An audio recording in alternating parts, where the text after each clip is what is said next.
Hello everyone. और यार हम एक सीरीज़ शुरू करेंगे जिसके अंदर एंटरप्रेन्योरशिप के बारे में बहुत कुछ सीखने को मिलेगा। और ये कुछ एक हफ्ते में सारे वीडियोस आ जाएंगे, 20, 25, 30 शायद जा सकते हैं। तो सबसे पहले हम क्या करेंगे, हम माइंडसेट के बारे में जानते हैं, है ना, कि माइंडसेट होता क्या है एक एंटरप्रेन्योर का। देखो 3 चीज़ें, ये जो सीरीज़ है यानी 15, 20, 25, 30 वीडियो जितने भी होंगे उनमें हम माइंडसेट के लेवल पर जानेंगे, स्किल सेट जानेंगे और एक्शन प्लान्स होंगे कुछ वो जानेंगे, है ना। ये डिवाइडेड है 3 चीज़ों में, ठीक है। तो सबसे पहले हम माइंडसेट के बारे में जानते हैं। अब आप कहोगे राहुल भाई यार ये माइंडसेट क्या, यार बहुत जगह पे सुना मैंने कि माइंडसेट बड़ा रखो, रीच रखो, ये वो। तो आज हम यही जानेंगे कि एक एंटरप्रेन्योर का माइंडसेट किस तरह से होता है, यानी उसके माइंड में क्या चल रहा होता है, वो किस तरह से सोच रहा होता है ना। तो आगे बढ़ते हैं। अब ये देखो माइंडसेट की जब मैं बात करूँ तो इमेजिन करो कि आपके बैंक अकाउंट में 10 करोड़ रुपए है ना। अब इमेजिन करो कि एक काम करो, आप लिख भी लो, एक पन्ना लो, आपने यूज़ कहाँ पे करने हैं ये 10 करोड़। आप ये लिखो, आप 10 चीज़ें लिखो, 15 चीज़ें लिखो। अब आप जब लिख लोगे, बहुत काम की चीज़ें आप लिख लो, पॉज करो वीडियो को और लिख लो। चलो ठीक है, आपने लिख लिया। अब देखो यार, आप में से 80% लोगों ने 80% चीज़ें जो लायबिलिटीज़ ली होंगी।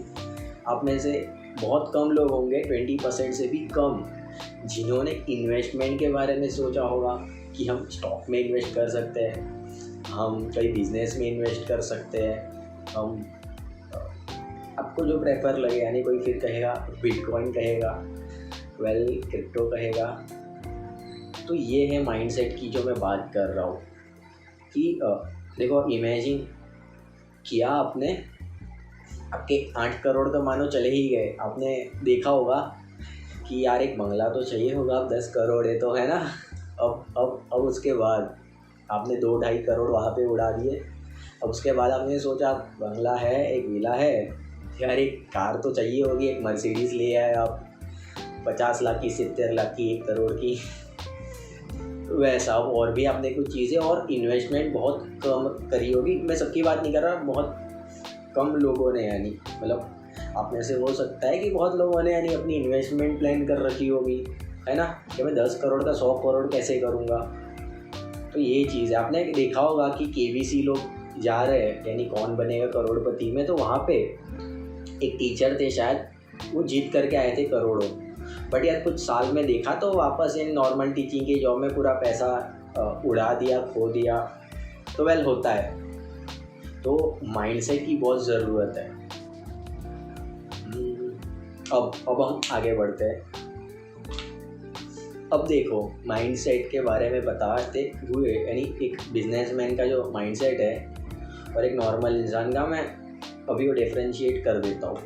यार एक मेरे दोस्त की कहानी है ना। हम लोग बैठे थे, अब वो आया, अब वो बोलता है मेरे पास ये फलाना ढिमका स्किल है। अब वो बोला कि मैं या तो इस स्किल को यानी कहीं पे जॉब करके यूज़ कर सकता हूँ, यानी मोनेटाइज कर सकता हूँ, या फिर मैं बिज़नेस स्टार्ट करता हूँ। ओके, तो उसने मुझे पूछा कि राहुल भाई मैं क्या करूँ, आप बताओ। मैंने कहा भाई जॉब कर ले। तो भाई की थोड़ा हिल गया कि भाई तू ऐसा बोल रहा है, तू खुद ही यानी हर 2-3 महीने में नए नए आइडियाज़ सोच रहा है, एक्सपेरिमेंट कर रहा है। मेरे को जब मैं पूछ रहा हूँ तुझे तो तू बोल रहा है कि नहीं तू जॉब कर ले। मैंने एक ही आंसर दिया कि अगर तुझे सही में एंटरप्रेन्योरशिप करनी होती, तो सही में बिजनेस करना होता तो 2 ऑप्शन लाता ही नहीं। क्योंकि ये एक 1 वे टिकट है ना। आगे बढ़ते हैं। तो इससे आपको आइडियाज़ लग रहे होंगे जो मैं आपको कह रहा हूँ। अब आगे यार इसके अलावा कोई ऑप्शन नहीं है। अगर आप ये करना चाहते हो, फिर आप बात की जो चीज़ें है, ये कर लिया, वो कर लिया, आप बोल रहे हो मैं कॉलेज भी करूँगा, मैं साथ साथ बिजनेस भी करूँगा, तो वो इतना मैनेज नहीं हो पाएगा। लोग करते हैं, फॉर एग्जांपल मेरे से नहीं हो पा रहा था, हमने कॉलेज ड्रॉप कर लिया, ठीक है, आगे बढ़ते हैं। अब देखो, अब माइंडसेट की जब मैं बात करता हूँ तो लोग क्या करते हैं, प्रॉब्लम्स जो होती है उनको मतलब अपॉर्चुनिटी नहीं मानते। फॉर एग्ज़ाम्पल कोरोना का एग्ज़ाम्पल नहीं दूंगा मैं, वेल बहुत लोगों ने दे दिया, मैं कुछ और देता हूँ। फॉर एग्ज़ाम्पल कि एक गांव है जहाँ पे पानी की समस्या है और 4-5 किलोमीटर लोगों को दूर जाना पड़ रहा है पानी लाने के लिए। तो ये तो प्रॉब्लम हो गई है ना। आप कहोगे ये तो राहुल भाई प्रॉब्लम है, कहाँ से अपॉर्चुनिटी। बट वहाँ पे एक बंदा हुआ गाँव का, उसने सोचा कि वेल हम पाइपलाइन लगा सकते हैं, है ना। तो उसने क्या किया, अपॉर्चुनिटी कन्वर्ट कर लिया, प्रॉब्लम से उसको कन्वर्ट कर लिया अपॉर्चुनिटी में। तो ये है, मतलब प्रॉब्लम होगी, आपको अपॉर्चुनिटी ढूंढनी है और उस अपॉर्चुनिटी को मोनेटाइज करना है बड़े लेवल पे। अब देखो उसने पाइपलाइन लगा दी, मान के चलो एक लड़के ने, तो क्या है वो अमाउंट चार्ज करेगा पानी के लिए कि तुम लोग 5 किलोमीटर दूर जाओ, या फिर अपने गांव में ही मैंने ये पाइपलाइन लगा दी, मेरे को इतने पैसे दे दो, आप अपना जो भी है मटका वगैरह आप भर के चले जाओ, है ना। तो इसे कहते हैं अपॉर्चुनिटी में कन्वर्ट करना प्रॉब्लम को, है ना। अब आगे बढ़ते हैं। अब देखो बहुत लोग कहते हैं, मतलब कहते हैं नहीं है ही, यानी फैक्ट जो है कि हर साल 9 स्टार्टअप फेल हो जाते हैं 10 में से, मतलब 9 आउट ऑफ 10 स्टार्टअप फेल्स, है ना। आपको ये इमेज कुछ ऐसी दिख रही होगी कि एक सक्सेसफुल स्टार्टअप कि भाई ये 9 जो स्टार्टअप फेल है वो ऐसे होंगे, है ना। ये हंस रहा होगा जो सक्सेसफुल, बट ऐसी बात नहीं है। थोड़ा और डीपली समझते हैं, ये चीज़ है सही है, बट इसको थोड़ा और गहराई में जाते हैं। तो यार 10 में से 10 स्टार्टअप जो है वो फेल हो जाते हैं अपने, मान के चलो फाइनेंस के लेवल पे, आइडिया के लेवल पे, प्रोडक्ट प्राइसिंग के लेवल पे, टीम के लेवल पे, कहीं ना कहीं फेल हो ही जाते हैं, है ना। और बट यहाँ पे होता क्या ऐसा है कि जो 9 स्टार्टअप है वो बोलते बस बहुत हो गया, 6 महीने किया, 8 महीने किया, 9 महीने किया, वो नहीं रहा है। बट एक जो स्टार्टअप है वो कहता है नहीं यार, हम सॉल्व करते हैं इस प्रॉब्लम को जो हमारे बीच में आ रही है। जैसे फाइनेंस को हुआ तो शायद उन्होंने कहीं फंडिंग ले ली होगी, फिर अगर आइडिया में है तो उन्होंने कुछ मॉडिफाई किया होगा कि ओके प्राइसिंग हम इसकी कम करते या फिर ज़्यादा करते, क्योंकि कभी कभार प्रोडक्ट चीप भी लगता है ना। अगर वो अफोर्डेबल है तो लोग समझते हैं ये काफ़ी चीप है, टाटा नैनो हो गई उसका एग्जांपल या फिर ओवर प्राइसिंग कर दिया तो प्रॉब्लम। तो वेल इसलिए ये 9 स्टार्टअप्स जो है वो फेल हो जाते हैं, वो समझ ही नहीं पाते ये। और यार ये रेशियो हम कम कर सकते हैं अगर प्रॉपर नॉलेज ले ले चीज़ों की, और सक्सेसफुल स्टार्टअप बना सकते हैं, है ना। आपको आइडिया आ गई होगी ये चीज़ की। अब हम आगे बढ़ते हैं, और इसलिए उसके पहले बता दूँ यार, जब भी हारने को जी करे देखना कि क्या प्रॉब्लम है, क्योंकि आप हैरान होते हो, आप हारते नहीं हो। बहुत डीप बात है, आप हैरान होके छोड़ते हो, आप हार के नहीं छोड़ते। वेल ठीक है, आगे बढ़ते हैं। क्योंकि देखो फेलियर, हाँ अब मैं फेलियर की बात करता हूँ। मैंने जैसे कहा आप हैरान हो जाते हो, आप हारते नहीं हो, है ना, तब आप छोड़ते हो। ये जो आदमी है, ये जो वेक्टर लगाया हुआ है हमने, अब इसने ये निशाने पे तीर जो है निशाने पे मारा, बट ये नीचे गिर गया, हुआ नहीं। तो ये भाई समझ रहे यार मैं तो फेल हो गया, मतलब ऐसा ही समझेंगे, हर कोई ऐसा समझेगा कि मैं तो लगा नहीं पाया, मैं फेल हो गया। अब इसकी जगह पे मान के चलो इसके पास 8-10 ये तीर है ना, 8-10 या फिर चलो 50 तीर है, मान लिया है, चलो बहुत सारे हैं। अब ये मार रहा है, तो क्या एक तीर वैसा होगा जो सही निशाने पे यहाँ पे कहीं पे लगे? आप कहोगे हाँ राहुल भाई सही में बात तो सही है, लग जाएगा, है ना। तो सेम यार स्टार्टअप्स में क्यों नहीं, ये जो पहली स्लाइड है, वेल ये शायद मैंने कभी कहा नहीं है और नहीं किसी ने कहा है। मैं ऐसा सोच रहा था कि ये जो 9 जो स्टार्टअप है वो फेल हो जाते हैं और एक ही सक्सेसफुल होता है 10 में से। तो मैंने कहा क्यों ना यार अपने खुद ही 10 स्टार्टअप करके देख ले, 9 फेल हो गए, 1 सक्सेसफुल हो गया, है ना। अब भले ये 10 लोग अलग अलग कर रहे हो या फिर एक ही आदमी 10 स्टार्टअप 1 by 1, अब एक साथ भी नहीं बोल रहा, तो देखो एक स्टार्टअप आपका चल जाएगा, अब क्या पता कि वो 10वां ना हो, वो तीसरे चौथे नंबर पे ही हो, तो आपको तो ज़्यादा करने की ज़रूरत भी नहीं मेहनत। तो ये वो चीज़ है। अभी हम आगे बढ़ते हैं। वेल हाँ, अब यहाँ पे एक और एग्जांपल हम देखते हैं। हम देखो आपने मान के चलो इंटरव्यू के लिए ट्राई किया है ना, फेलियर को थोड़ा और डीपली समझते हैं। अब 8 लोगों ने यानी 8 कंपनीज ने आपको रिजेक्ट कर दिया, तो आप कहोगे बाप रे तो मैसिव फेलियर हो गया। अब मान के चलो कि 2 कंपनी ने, मतलब आपने 10 कंपनीज में अप्लाई किया एक साथ, पहले आपने 8 में किया था, 8 के 8 में चले गए आप, रिजेक्ट हो गए। अब मान के चलो कि 10 कंपनीज में से आपको 8 कंपनीज ने फेल कर दिया यानी रिजेक्ट कर दिया। अब 2 जो है कंपनीज वो आपको एक्सेप्ट कर रही है, आपका जो रिज्यूमे है जो, तो तभी आप फेल हो।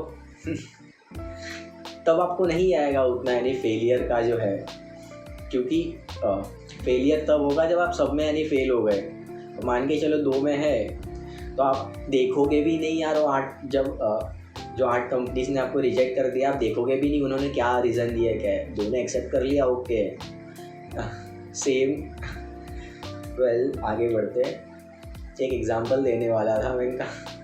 मान के चलो 8 लड़कियों ने रिजेक्ट कर दिया बट 2 ने हाँ कह दिया, तो आप जश्न मनाओगे ना 2। वेल 2 ने हाँ किया तो घूमना एक ही के साथ है, ठीक है, तो एग्जांपल है, सीरियसली मत लेना इसको। अब देखो एक एंटरप्रेन्योर जो होता है, एक आदमी जो होता है, उसको पता है 3 चीज़, एक तो है आइडिया, एक तो है मनी और एक है टाइम। अब उसको पता है कि आइडिया कैसे आएगा। अब आपने देखा होगा कि लोग बात कर रहे होते आइडिया ढूंढो, एक परफेक्ट आइडिया ढूंढो जो चल पड़े यानी $1 बिलियन बन जाए। तो ऐसा नहीं है। मान के चलो एक आदमी है, वो रास्ते से जा रहा है, उसने अचानक से कोई प्रॉब्लम देखी, वो खुद फंस गया, है ना, वो खुद फंस गया। मान के चलो कि कोई स्टोर है, वहाँ पे मतलब एग्जांपल बहुत शायद पुराना भी होगा, एक स्टोर है, आप लंबी लाइन में लगे हुए हो, या फिर आप इलॉन मस्क का एग्जांपल ले लो, वो बैंकिंग की लाइन में शायद खड़े हुए थे, तो उनको पेपाल का आइडिया आ गया एकदम से, है ना। अब वो गए, आपके सामने है पेपाल। वेल वैसे आइडियाज़ आते हैं, आप ऐसा नहीं कि आप मतलब कुछ केमिकल रिएक्शन कर रहे हो, आप पूरी टीम के साथ 20-20 लोगों की टीम के साथ आइडिया ढूंढ रहे हो कि क्या $1 बिलियन जाएगा, है ना। तो ये पता होता है एंटरप्रेन्योर को कि वो खुद प्रॉब्लम में फंसता है, उसका सॉल्यूशन निकालता है। वो देख रहा है कि क्या मैं जो प्रॉब्लम में फंसा, क्या लोग उस प्रॉब्लम में फंसेंगे या फिर फंस रहे हैं। उसने कहा हाँ यार बहुत लोग हैं, भारी मात्रा में, लाखों करोड़ों लोग हैं, तो क्या इसे मैंने जो सॉल्यूशन लाया उसको स्केल कर सकता हूँ। अब वो बोलेगा हाँ कर सकते हैं। भाई ट्राई करेगा, फेल भी हो जाएगा, मतलब सोच रहा है वो कि कर सकते हैं। अब क्या लोग उस चीज़ के लिए उसको पैसे देने को रेडी है, क्या अपना वो आइडिया मोनेटाइज कर सकता है, वो ये देखता है ना। तो इस तरह से यानी शुरू होता है, मतलब कॉमन तरीका यही है। यानी कोई भी स्टार्टअप आप देखोगे स्टोरी तो इसके आसपास ही मिलेगी, मतलब थोड़ा मैनिपुलेशन होगा। अब बात करते हैं पैसों की, है ना। अब देखो अब लोग बोलते हैं कि आइडिया होना चाहिए, पैसे ना भी हो तो चलेगा, बट ऐसा नहीं है। आइडिया को काम करवाने के लिए पैसे चाहिए, क्योंकि आप थक जाओगे एक दिन, आपको पैसे चाहिए होंगे। मान के चलो कोई ऑटोमेशन टूल है, आपको फॉर एग्ज़ाम्पल आप 1 लाख लोग हैं आपके पास, आपको व्हाट्सएप पर उनको कुछ इन्फॉर्मेशन देनी है, तो आप एक एक करके भेजते रहोगे, या फिर कोई टूल को यूज़ करोगे, है ना। व्हाट्सएप की API हो गया, बहुत सारे टूल्स है, ये फॉर एग्जांपल था। अब ईमेल हो गया तो सेम आप एक एक को ईमेल करते बैठोगे, या फिर एक ईमेल मार्केटिंग का टूल ले लोगे, तो इन्वेस्टमेंट है ना। अब कोई स्किल सीखनी है तो वहाँ पे इन्वेस्टमेंट है। तो ऐसा नहीं है कि आइडिया ही होना चाहिए, पैसे भी चाहिए। अब आप कहो मतलब बहुत बाजू यानी मिथ भी है यार कि आइडिया ही होना चाहिए। वेल ऐसा है नहीं, एक्सेप्शंस आर ऑलवेज देयर। कभी कभार आइडिया ही काम कर जाता है, बट इन्वेस्टमेंट चाहिए यार। आपको अगर कोई कह रहा है कि 0 रुपीज़ में बिजनेस शुरू हो जाएगा तो शुरू ही होगा, एक लेवल पे नहीं जा पाएगा। जा भी रहा है तो फिर वो 5 साल 10 साल 20 साल ले रहा है ना। जो काम आप 2 साल में कर सकते थे 3 साल में कर सकते थे। तो इन्वेस्टमेंट चाहिए यार। अब उसके बाद हम बात करते हैं टाइम की। अब देखो टाइम का क्या है कि एक है आदमी, उसके पास 24 घंटे हैं दिन में, सबको पता है ये बात, मतलब है ही या नहीं, पता करने की भी ज़रूरत नहीं। अब एक बिजनेसमैन क्या सोच रहा है, एक एंटरप्रेन्योर क्या सोच रहा है कि मेरे पास भी तो 24 घंटे हैं, बट मैं इसको बढ़ाऊँ कैसे। मैं एक एग्जांपल दे रहा हूँ, टाइम के बहुत सारे एग्जांपल होंगे, मैं आपको एक एग्जांपल दे रहा हूँ कि मैं मतलब एक बिजनेसमैन जो है, एंटरप्रेन्योर जो है, वो सोच रहा है कि मैं टाइम कैसे बढ़ाऊँ, क्योंकि मैं 10 घंटे काम कर रहा हूँ दिन में, है ना। 24 घंटे में से 10 घंटे जा रहे हैं। अब मैं फॉर एग्ज़ाम्पल मैं 10 सेल कर पा रहा हूँ, है ना, मैं 10 यूनिट बेच पा रहा हूँ। तो वो भाई आइडिया लगाएगा क्या मैं 10 लोगों की टीम बिल्डअप कर सकता हूँ। तो अब उसके पास डेली कितने घंटे हो गए, 110 घंटे हो गए, है ना। उसके 10 घंटे और बाकी के जो 10 लोग हायर किए वो 10-10 घंटे दे रहे हैं, तो उसके पास 110 घंटे हो गए एक दिन में। इसे कहते हैं टाइम लीवरेज। तो टाइम की वैल्यू पता है। अब दूसरी चीज़ पेशेंस पता होता है ना। तो और ये सारा जो माइंडसेट है वो टाइम लगेगा, 6 महीने 8 महीने, है ना। बहुत कुछ सीखना पड़ेगा, लर्निंग माइंडसेट रखना होगा। क्योंकि आपको एक एग्जांपल से समझाता हूँ, लर्निंग माइंडसेट क्यों, फिक्स्ड माइंडसेट क्यों नहीं। अब एक दोस्त था, मैं दोस्तों के ही एग्जांपल देता हूँ मैं, क्योंकि किससे ही वैसे हो रखे होते हैं। अब उसने कहा, एक्चुअली बात हो रही थी कि मैं बता रहा था ये बुक पढ़नी है, तो उसने एकदम से कहा कि भाई ज़िंदगी ने ही बहुत कुछ सिखा दिया, कोई पढ़ाई लिखाई की ज़रूरत नहीं है, बुक वगैरह, ज़िंदगी ही बहुत कुछ सिखा दिया, कुछ नया नहीं सीखना। मैं कुछ बोला नहीं, बट अभी कह रहा हूँ कि वो पिछले 3 महीने से भी उसी लेवल पे है, पिछले 6 महीने में भी उसी लेवल पे है, 1 साल से भी हो गया होगा उसको वही लेवल पे है। और यार आगे आने वाले 6 महीने में भी वो वही लेवल पे होगा, थोड़ा बहुत हिल सकता है नहीं, क्योंकि लर्निंग माइंडसेट नहीं है, फिक्स्ड है कि मेरे को तो सब आता है, ख़त्म वहाँ पे खेल। यार लर्निंग की बात जब आती है तो मैंने कहा चलो कुछ बुक्स पढ़ते हैं हम लोग। तो मैंने यार ये शुरुआत में पढ़ी थी, जब मैं एक्चुअली मैं यहाँ पे 4 नंबर था और 4 आवर्स वर्क वीक के यहाँ पे 4 नंबर काउंट करने ना, और ये जो 4 है ये नाम ही है बुक का, 4 आवर्स वर्क वीक। थोड़ी शायद मिस्टेक हो गई है, वैसे इंसानों से ही गलतियाँ होती है, इंसान तो पुतला है गलतियों का। तो हाँ, तो हमें कुछ बुक्स पढ़नी है। मैंने शुरुआत में पढ़ी थी, मैंने सबसे पहले पढ़ा थिंक एंड ग्रो रिच को, जो बुक है नेपोलियन हिल्स, हाँ। फिर उसके बाद रिच डैड पुअर डैड, है ना, रॉबर्ट कियोसाकी। फिर ये 0 to 1, ये फेसबुक के इन्वेस्टर पीटर थिल शायद, हाँ उनकी ही है, वेल मेरे को याद नहीं है।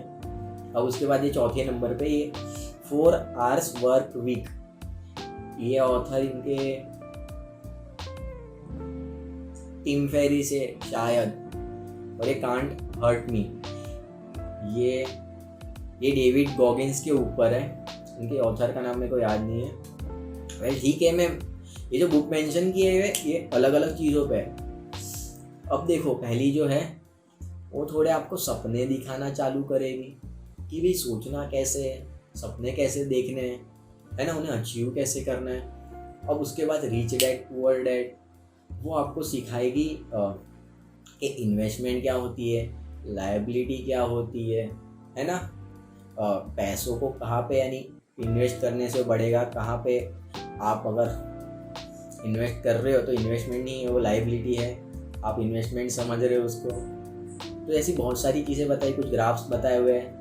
फिर SEBI, हाँ, सेल्फ एम्प्लॉयड, एम्प्लॉय, फिर बिजनेसमैन, इन्वेस्टर, ये सब क्या है ये बुक में बताया अच्छे से, पूरा इन्वेस्टमेंट गाइड दिया हुआ है। अब उसके बाद 0 to 1, यहाँ पे आपको स्टार्टअप्स नोट्स मिल जाएंगे बहुत सारे, है ना, कि शुरू कर रहे हैं तो क्या क्या चीज़ों को आपको ध्यान में रखना है। अब इसके बाद ये 4 आवर्स वर्क वीक जो है, ये यार ऐसा है, ये जो बुक कमाल की लगे मेरे को, इसके अंदर ऐसा बताया है कि अपने बिजनेस को ऑटोमेट कैसे करना है। मतलब टाइम लीवरेज हो गया, फिर मान के ऐसी बहुत सारी चीज़ें, मतलब कुछ टूल्स हो गए, उनको कैसे यूज़ करें कि ऑटोमेट हो जाए बिजनेस। यानी आप सिर्फ 4 घंटे वर्क वीक पर वीक यानी काम करो और आपका बिजनेस चल रहा है ऑटो पायलट पे। और उसके बाद कांट हर्ट मी एक बुक है, यहाँ पे यार एटीट्यूड की बात की है हमारे जो डेविड गॉसिन्स जो भाई है उनकी। वेल रनर है, घुटने टूट गए थे फिर भी दौड़ रहे हैं भाई। वेल हर एक बुक का अलग अलग है। ये एटीट्यूड के ऊपर है कांट हर्ट मी, ये थोड़ा ऑटोमेशन के ऊपर है, यानी आप कैसे अपने बिजनेस को ऑटो पायलट पे ले जा सकते हो। फिर ये बिजनेस नोट्स के ऊपर है। फिर ये थोड़े इन्वेस्टमेंट साइड आ गए, थोड़े ग्राफ्स हो गए यहाँ पे, थोड़े सपने देखने के ऊपर है ना, उन्हें पूरा कैसे करना है उनके ऊपर है। तो वैन ये सारी जो बुक्स है ये अलग अलग थोड़ी है, टॉपिक मैंने थोड़ा अलग रखे हैं, बहुत काम किया। वेल मैंने तो 40-50 के ऊपर हो गई होगी बुक्स, दबा के पढ़ा है यार पिछले 2 सालों में। अब देखो आगे बढ़ते हैं। अब देखो यहाँ पे हार्ड वर्क स्मार्ट वर्क। अब आप कहोगे राहुल भाई अब ये तो यार सबको पता है कि हार्ड वर्क नहीं स्मार्ट वर्क करो, है ना। तो बट इसके पीछे का कॉन्सेप्ट, मैं हर चीज़ के पीछे का कॉन्सेप्ट यानी बिहाइंड द सीन, यानी जो साइकोलॉजी इनके पीछे वो बताता हूँ। तो देखो हार्ड वर्क और स्मार्ट वर्क, मैंने वर्सेस भी लगाया, ये वर्सेस, तो इनमें क्या डिफरेंस है ये कोई नहीं बताएगा। सब कहेंगे बेटा हार्ड वर्क मत करो, हार्ड वर्क तो रिक्शे वाला भी करता है, स्मार्ट वर्क करो। वेल इसके आगे लोगों को पता ही नहीं है क्या है पीछे का जो सच है, यानी और अगर डीप में जाना है तो एक सिंपल चीज़ है यार, जब आप हार्ड वर्क करोगे तभी आपको पता चलेगा उसको स्मार्ट करने का रास्ता, है ना। फॉर एग्जाम्पल, हर चीज़ के एग्जाम्पल रेडी है अपने पास। मान के चलो कि एक पहाड़ है, पहाड़, अब वहाँ पे गाड़ियाँ जाती है। अब पहले क्या हो रहा था, ये हार्ड वर्क का पहले मैं बताता हूँ कि लोग पूरा घुमा के ले जा रहे थे, है ना, उस साइड जाना है, मतलब मेरे को इस साइड से एक पहाड़ है, एक पहाड़, मेरे को इस साइड से इस साइड जाना है, तो मैं पूरा घूम के जाऊँगा, है ना, रोड पे। तो एक मतलब जा रहे थे लोग, जा रहे थे, हार्ड वर्क किया, है ना, या फिर गाड़ी पे नहीं, चलो चलते जा रहे थे, बाप रे कितना घूमे। अब एक इंसान है, उसने पता किया, मतलब रोज़ जा रहा है, वो महीने से जा रहा है, 3 महीने से जा रहा है, उसने पता किया कि बीच में एक सुरंग जैसा है ना, वो रोज़ जा रहा है, तभी उसको पता चला कि हम कुछ रास्ते निकाल सकते हैं, जो 5 किलोमीटर का रोड है हम उसको 1 किलोमीटर में या 2 किलोमीटर में कैसे कवर करें।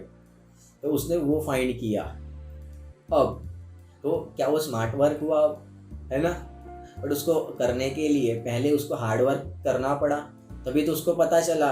मतलब वो 5 किलोमीटर चला यहाँ पे जो हमारा पहाड़ था, तब उसको पता चला कि जो सुरंग है वहाँ से 2 किलोमीटर में जा पा रहे हैं हम लोग, तो वो एक स्मार्ट वर्क हो गया। आपने हार्ड वर्क किया तभी आपको पता चला ये चीज़ स्मार्ट वर्क है ना। अब मान के चलो वहाँ पे ये जो आदमी है ये और लोगों को भी बताया, अब सारे वहाँ से जा रहे हैं, अब सारे लोग 2 किलोमीटर में रास्ता कवर कर रहे हैं। फिर एक उनमें से लड़का था, उसने एक और रास्ता ढूंढा अंदर से जो कि 1.5 किलोमीटर में ले जा रहा है वही जगह पे।